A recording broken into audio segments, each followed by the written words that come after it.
Claire, thank you so much for being a guru here at Para Mission Valley. Talk a little bit about your background. What did you do prior to launching your business?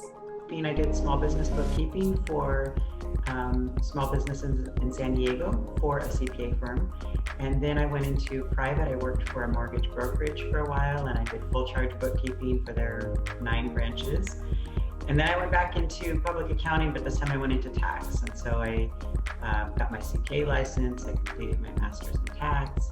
And the firm that I worked for, we specialized in real estate and small business. So I got a lot of good experience with both tax preparation and tax planning in those areas. I worked there for 11 years with the intention of being a partner, and then decided to go off and kind of reinvent myself after I had children and wanted to have a better balance. And I also realized that creating a better balance for me and for my family was also going to allow me to provide better quality services to my clients as well. So I love to educate clients on how their entities are taxed and whether they're in the best entity structure. And I also do a lot of tax planning. So I really try to focus my firm on tax planning. It's tax planning first, and of course there always has to be preparation at the end of the year. Everybody's got to file their taxes, but the planning is the most important. So a lot of times I spend some time educating the clients on what tax planning is and why it's important. I am now in a phase now where I am merging my firm into another firm so that I can provide even more value to my clients. So I am the tax director, tax partner of the firm, and then our firm also has full service accounting and also audit services. For like a simple example for like a small business would be somebody operating as a sole proprietor.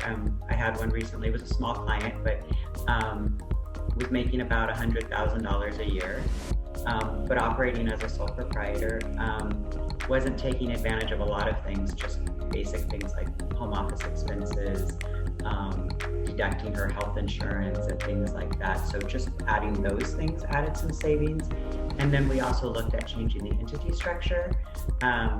So just making her an S Corp. When we did the analysis of how much we could save by just making sure that we're capturing expenses that she's already paying, just not putting in her business, and then also restructuring her as an S Corp, setting her up with a salary, setting her up with a retirement plan, we're talking about at least $12,000 a year in savings. Because a lot of times, people start a business, they either start off as a sole proprietor because they just go get their business license and they get their fictitious business name and they're going. Or somebody somewhere told them that they needed to be a certain entity, and they did that, but they didn't really know why, or what does that mean, or how is it taxed? So that's probably the biggest question, is understanding, what their entity structure is, how they're taxed, and is that the best for what they're doing?